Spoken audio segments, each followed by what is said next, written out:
எங்க அம்மாவோட தேகத்தை தொலைச்சிட்டு வேதனையில இருக்க. இந்த உலகத்துக்கே அம்மாவான உன்னை நம்பி உன் சன்னதிக்கு வந்திருக்கேன். எனக்கு நீதாம்மா உதவி பண்ணணும். எனக்கு ஒரு வழி காட்டு. எனக்கு சக்திகள் கொடுமா.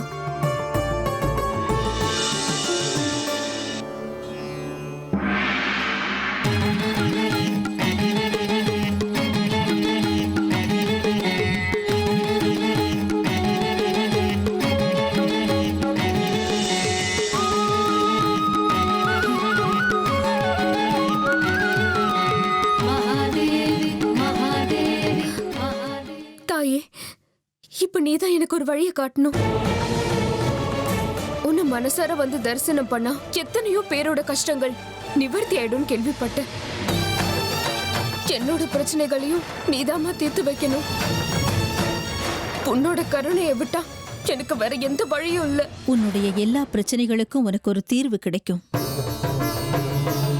ஆனா இப்ப என்னால எதையுமே சொல்ல முடியாது தாயே. ஆமா, அந்த காலம் வர்ற வரைக்கும் நீ கொஞ்சம் காத்திருக்கணும். என்னால எந்த பதிலும் சொல்ல முடியாத அளவுக்கு என் குழந்தைகளே என்னை கட்டி போட்டு வச்சிருக்காங்க. உன்னை கட்டி போட்டிருக்காங்களா? அது எப்படி முடியும்? என் குழந்தைகளுக்கு என்னையே ஜெயிக்கணுங்கிற ஒரு கர்வம், இந்த ஜெகன்மாதாவுடைய ஜெகன் மாயையே ஜெயிப்போங்கிற அகங்காரம், தாயை மிஞ்சின குழந்தைகளா இருக்கணும்னு அல்ப சந்தோஷத்துக்காக போராடுறாங்க. அது அவங்களுடைய பிரமைங்கிறது இன்னும் அவங்களுக்கு தெரியல. அதுவும் ஏன் திருவிளையாடல் தான். என் குழந்தைகள் பண்ற தவற தண்டிக்கணுமா இல்ல மன்னிச்சு விடணுமாங்கிற குழப்பத்துல நான் இருக்கேன். அதனாலதான் இப்போ என்னால எந்த பதிலையும் சொல்ல முடியாம இருக்கேன். என்னுடைய அம்மா. நீ கொஞ்சம் பொறுமையாக இரு மகளே. நீ என்னுடைய சன்னிதானத்தை விட்டு புறப்படுறதுக்கு முன்னாடி உனக்கு என்னுடைய அருளால எல்லா விஷயங்களும் தெளிவாயிடும். ஆனா அதுக்கு முன்னாடி உன் மூலமா எனக்கு ஒரு காரியம் ஆகணும். ஏன் மூலமாவா? ஆமா.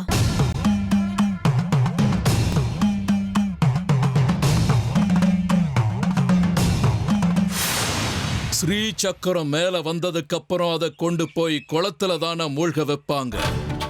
அது நடக்கட்டும். ஆனா அதுக்கப்புறம் அது மேல வராத அளவுக்கு அதை நாம பாத்துக்கலாம். குளத்துல மூழ்கின ஸ்ரீ சக்கரம் நம்ம கைக்கு தான் வந்து சேரும். இது நடக்குமா? முடியும்.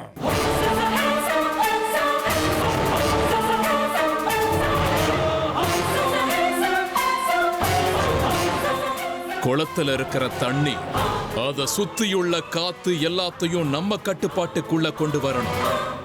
அப்படி அது நம்ம கட்டுப்பாட்டுக்குள்ள வந்ததுக்கு அப்புறம் அதுல சேர்ற எல்லா விஷயமும். இதுக்கு மேல என்ன சொல்ல போற? சொல்றதுக்கு வேற ஏதாவது போய் இருந்தா சொல்லிடு. அவதான் ஏமாத்தி எல்லாத்தையும் என்கிட்ட இருந்து பறிச்சிட்டான்னு பார்த்தா நீயும் இப்போ அதே தான் பண்ணிருக்க. ஏன் ஆலியா, ஏன் இப்படி பண்ண? இந்த உலகத்துல பாட்டிக்கு அப்புறம் நான் யார் மேலேயாவது உயிரையே வச்சிருக்கேன்னா அது ஊ மேலதான் உனக்கு தெரியாதா? ஏன் இப்படி பண்ண ஆலியா?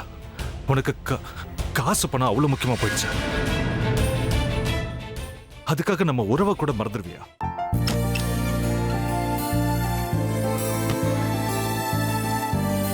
சக்தி சக்தி, ஒரு நிமிஷம்.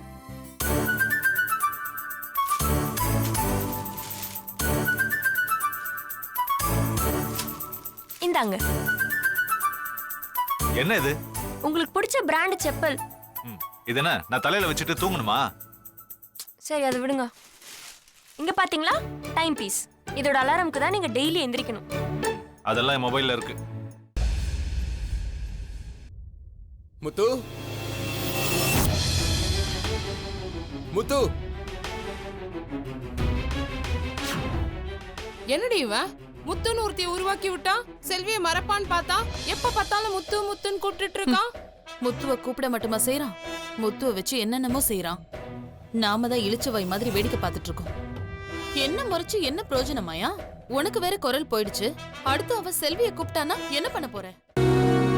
உன்னுடைய விருப்பப்படியே நீ ராமநாத வீட்டு மருமகளா வாழ போற.